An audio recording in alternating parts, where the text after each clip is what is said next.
Les États-Unis saisissent 15 milliards de dollars de crypto-monnaies auprès d'un oligarque cambodgien. Le milliardaire autrichien René Benko, condamné à 2 ans de prison pour fraude. Un député européen visé par un programme d'espionnage porte plainte contre le Premier ministre hongrois Viktor Orban. Avant-hier, le ministère américain de la Justice a annoncé l'une des plus grandes opérations visant à dénoncer les fraudes aux crypto-monnaies. Au cours de cette opération, sur la base d'une décision de justice de New York, le ministère de la Justice a saisi 127 200 bitcoins, d'une valeur totale d'environ 15 milliards de dollars. Le ministère de la Justice a déclaré que les fonds avaient été saisis auprès de l'homme d'affaires cambodgien Chen Ji, accusé d'avoir orchestré une fraude et blanchi de l'argent.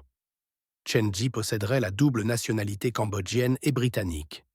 Pour ces machinations, Chen Ji a utilisé un stratagème appelé pig butchering, qui est récemment devenu populaire parmi les escrocs aux crypto-monnaies. Il crée de fausses plateformes, comptes et autres ressources de crypto-monnaies qui attirent les clients en leur proposant d'investir dans ces crypto-monnaies. Pendant un certain temps, les criminels peuvent alimenter ces clients, qui peuvent même initialement réaliser un petit profit sur leurs transactions. Cependant, après avoir reçu des sommes importantes de la part des clients, les criminels disparaissent tout simplement. Le ministère américain de la Justice a rapporté que Chen Ji dirige une grande société holding cambodgienne, Prince Holding Group, impliquée dans la construction, les services financiers et les biens de consommation.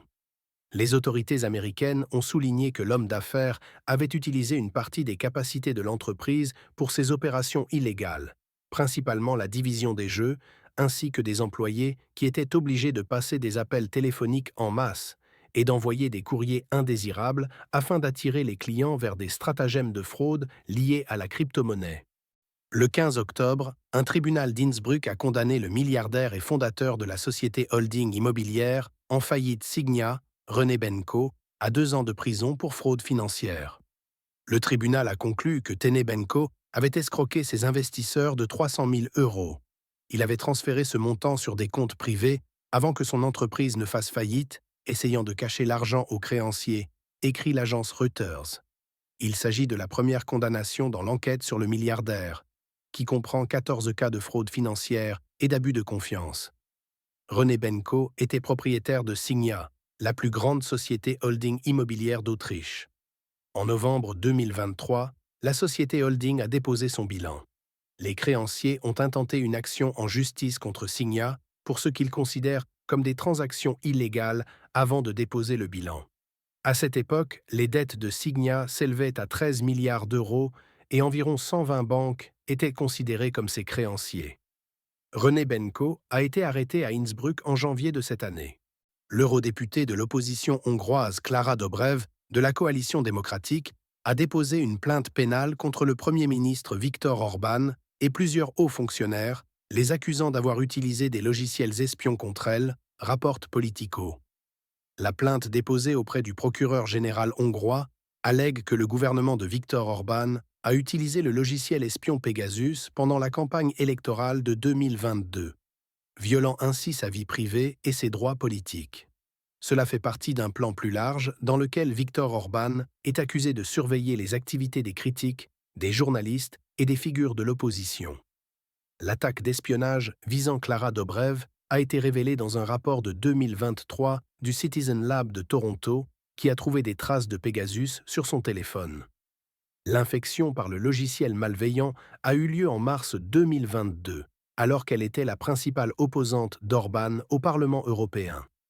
Citant des documents divulgués montrant que l'entourage proche d'Orban, dont la ministre de la Justice Judy Varga et le chef des services de renseignement Laszlo Bajnai ont approuvé ces opérations, Dobrev affirme que la surveillance visait à l'intimider et à entraver la tenue d'élections équitables.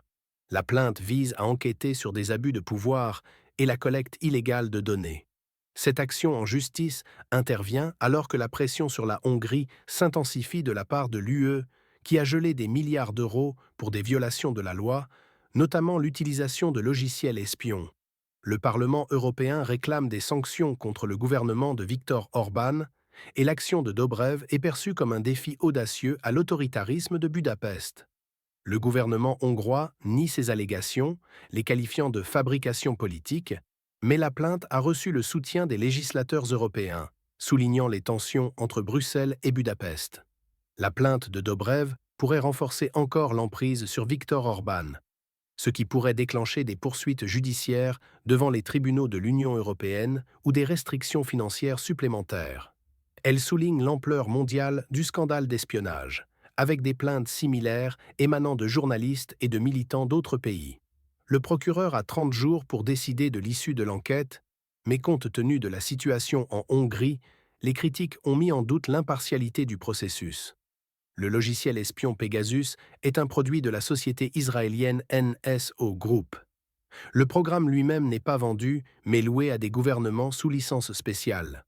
Il est impossible à détecter sur un téléphone. Il fonctionne au niveau du système et n'est pas détecté par les antivirus mobiles. En Europe, des scandales similaires ont déjà touché l'ancien gouvernement polonais du PiS, l'Italie et même des députés européens, dont les téléphones ont été surveillés grâce à ce programme.